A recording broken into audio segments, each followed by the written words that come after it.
Hello friends. இன்றைக்கி நம்ம இந்த படம் பற்றி பார்க்க போகிறோம்னா 2027 டாய்வானில் ரிலீஸ் ஆன த அபண்டன்ட் அப்படின்ற ஒரு படம் பற்றி தான் பார்க்க போகிறோம். இந்த படத்தோட கதை என்னென்னா, ஒரு சைக்கோ கில்லர் குறிப்பிட்ட இடத்துல வேலை செய்கிற பெண்களை மாத்திரம் டார்கெட் பண்ணி அவங்கள கொலை பண்ணி அவங்களுடைய மோதிர விரலையும் அவங்களுடைய இதயத்தையும் கட் பண்ணி எடுத்துடுறான்.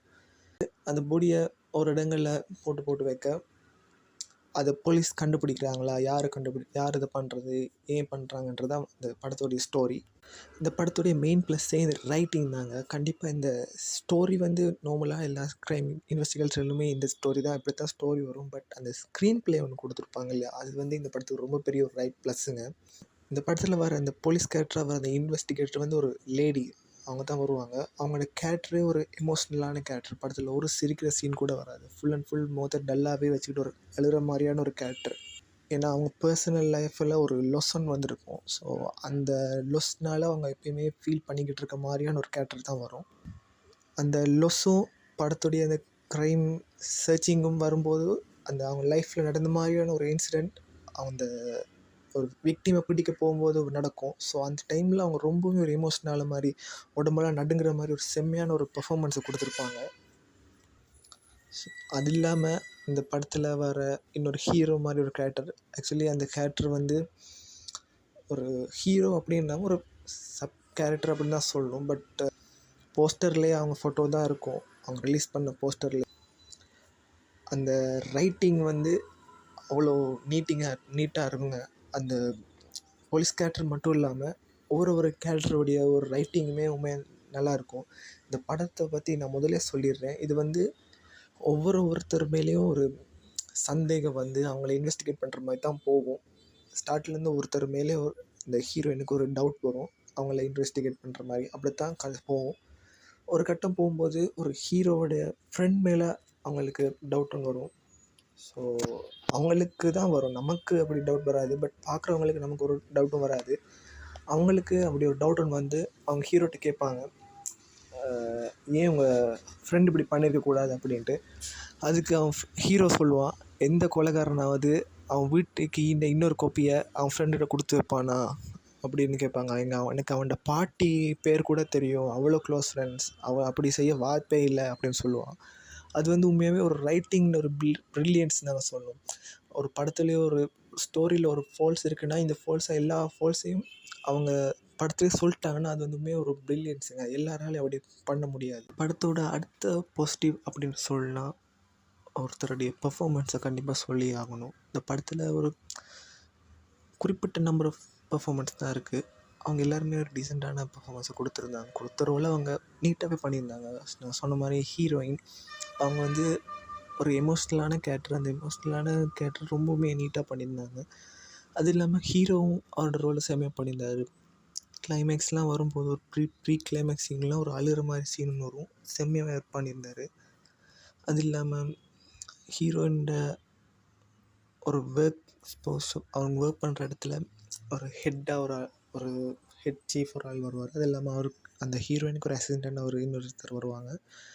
அது இல்லாமல் ஹீரோட கேர்ள் ஃப்ரெண்டு சிஸ்டர்னு ஒரு ரோல் வரும். எல்லாருமே நல்ல பர்ஃபார்மன்ஸை கொடுத்துருந்தாங்க. அது இல்லாமல் வில்லன் ரோலில் பண்ணவரும் ஒரு டீசெண்டான பர்ஃபார்மன்ஸை கொடுத்துருந்தாரு. இதை தாண்டி அடுத்த பாசிட்டிவ் அப்படின்னு சொல்லலாம், கண்டிப்பாக மியூசிக்கை சொல்லி ஆகணும். இது எல்லா இடத்துலையுமே இந்த படத்தில் மியூசிக் இருக்காது. ஒரு சில டைமில் மட்டும் திடீர்னு ஒரு மியூசிக் ஒன்று போடுவாங்க. அந்த சீனே வேறு லெவலில் ஒரு சீனாக மாறிடும். அது ஒரு ட்விஸ்ட்டும் ஒரு ரிவீல் ஆகிற இடங்களில் மட்டும் சரியான அந்த ரொம்பவுமே ஒரு கூஸ் பம்ப்ஸான மியூசிக்கை போட்டிருப்பாங்க. அது செம்மையாக ஒர்க் அவுட் ஆகிருக்கும். அதுக்கடுத்து பாசிட்டிவ் அப்படின்னா கண்டிப்பாக எடிட்டிங்கை சொல்லி ஆகணும். ஒரு சீன் ஒன்று இருக்குது, ஒரு கில்லர் ஒரு பாம் வைக்கிற மாதிரி ஒரு சீன். அந்த பாமை ஒரு பாம் ரெஸ்கியூவால் போய் எடுக்கிறதுக்காக ஒரு தடியை வச்சு எடுக்கப்போ அதை பிடிக்கும்போது டக்குன்னு அந்த சீன் கட் ஆகி ஒரு கேமரா ஃப்ளாஷ் ஆகிற மாதிரி ஒரு சீன் வரும். அந்த சீன் உண்மையாகவே செம்ம எடிட்டிங். அப்படி படத்தில் நிறைய சீன்ஸ் இருக்குது. அது இல்லாமல் சினிமோட்டோகிராஃபி கண்டிப்பாக சொல்லி ஆகணும். அந்த படத்துலேயே பெரும்பாலான சீன்ஸ் நைட் சீக்வன்ஸாக தான் வரும். அந்த சீக்வன்ஸ் எல்லாம் சினிமோட்டோகிராஃபி ஆகட்டும், அந்த டிஒஐ கலரிங்காக இருக்கட்டும், லைட்டிங் எல்லாமே செம்மையாகவே இருக்கும். எல்லாமே இந்த படத்தில் வர சில சீக்வன்சஸ் ரொம்பவுமே ஒரு பியூட்டிஃபுல்லாக ரொம்ப நல்ல சீக்வன்ஸாக இருக்கும். அது ஒரு சீன்னு சொன்னால், ஒரு கார் க்ளீன் பண்ணுற இடத்துல ஒரு ஒரு ரொமான்டிக் சீன் மாதிரி ஒன்று வரும். உண்மையாக செம்மையாக இருக்கும். அவர் வந்து 2 பேர் காருக்குள்ளே இருப்பாங்க. வெளியில் க்ளீன் பண்ணுவாங்க. அந்த சோப் நுரையெல்லாம் வந்து விழும்போது, நாங்கள் இப்போ வின்டர் ஸ்னோவில் இருக்கோம் அப்படின்னு சொல்லி ஒரு ரொமான்டிக் ப்ரொப்போசல் சீன் ஒன்று வரும். அது ரொம்ப ஒரு பியூட்டிஃபுல்லான ஒரு நல்ல சிம்பிளான அழகான சீன் ஒன்று. அந்த மாதிரி படத்தில் சில சீன்ஸ் வந்து சீன்ஸ் வைஸாக பார்க்கும்போது ரொம்ப டீசெண்டாக நல்ல அழகாக இருந்துச்சு. இந்த படம் வந்து 1.25 ஹவர் கிட்ட நெருக்கி ஓடுது. நான் முதல்ல சொல்லிடுறேன், இது வந்து ஒரு ஃபர்ஸ்ட் 45 மினிட்ஸ் வந்து நீங்கள் கொஞ்சம் பொறுமை இருக்க வேணும் இந்த படத்தை பார்க்கணுன்னா. ஃபர்ஸ்ட் 45 மினிட்ஸ் வந்து அந்த ஒரு இமோஷ்னலாக போய் கதைக்குள்ளே என்ட்ராகி கொஞ்சம் டைம் எடுக்கும். 45 மினிட்ஸ்லேருந்து படம் வந்து ஒரு நெருப்பாக பற்றிட்டு போகும். அங்கே லாஸ்ட் 1 ஹவர் உண்மையாகவே செம்மையாக இருக்கும். கிளைமேக்ஸ் வந்து சிலருக்கு பிடிக்கிறதுக்கு சான்ஸ் இருக்குது, சிலருக்கு கொஞ்சம் இழுத்துட்டாங்களோ அப்படின்ற மாதிரி ஒரு ஃபீல் ஆகும். பட் கிளைமேக்ஸுமே நல்லா தான் எடுத்திருந்தாங்க. கடைசி 1 ஹவர் உண்மையாகவே நல்லா தான் இருக்கும். நல்ல ஒரு எங்கேஜிங்காக ஒரு ஃபாஸ்ட் பேஸ்டாக தான் இருக்கும். இந்த படம் வந்து நான் எல்லோரும் பார்க்க முடியுமான்னு கேட்டால் அது வந்து ஒரு கேள்விக்குறி தான். ஒரு வேர்ல்ட் சினிமா லவர்ஸுக்கு கண்டிப்பாக ஒரு நல்ல ஒரு டீசென்ட் வாட்சாக இருக்கும். அதர்வைஸ் நார்மலான சினிமாவை ஃபேன்ஸுக்கு இது பிடிக்குன்றது வந்து ஒரு கேள்விக்குறி தான். அண்ட் இந்த படத்தில் வர சில டயலாக்ஸ் வந்து நம்ம போர்த்தொழிலில் வந்த மாதிரி சில டயலாக்ஸ்லாம் எனக்கு அந்த டயலாக்ஸ்லாம் கேட்கும்போது இது வந்து போர்த்தொழில் படம் தான் ஞாபகம் வந்துச்சு. பட் அந்த படத்துக்கும் இந்த படத்துக்கும் எந்த சம்மந்தமும் இல்லை. பட் அந்த டயலாக்ஸ் சில டயலாக்ஸ்லாம் இதில் வரும். அதில் வர மாதிரியே டயலாக்ஸ்லாம் இதுலேயும் வரும். ஸோ எனக்கு அந்த டைமில் போர்த்தொழில் தான் ஞாபகம் வந்துச்சு.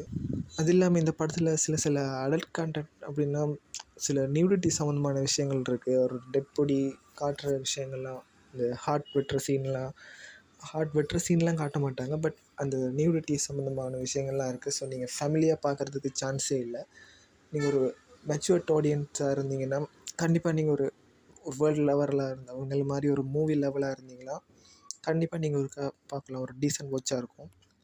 இது தமிழ் டப்பிங்கில் அவைலபிளாக இல்லை, தாய்வானீஸில் தான் இருக்குது. நீங்கள் சப்டைட்டில்ஸ் யூஸ் பண்ணி தான் பார்க்கணும். ஸோ இந்த வீடியோ பிடிச்சிருந்துச்சின்னா மறக்காமல் எங்கள் சேனலை சப்ஸ்கிரைப் பண்ணுங்கள். வீடியோவுக்கு ஒரு லைக் ஒன்று பண்ணுங்கள். நீங்கள் பண்ணுற ஒவ்வொரு ஹெல்ப்பும் நமக்கு ரொம்பவுமே ஒரு ஹெல்ப்ஃபுல்லாக யூஸ்ஃபுல்லாக இருக்கும். இன்னொரு வீடியோவில் சந்திக்கலாம். ஓகே, பாய்.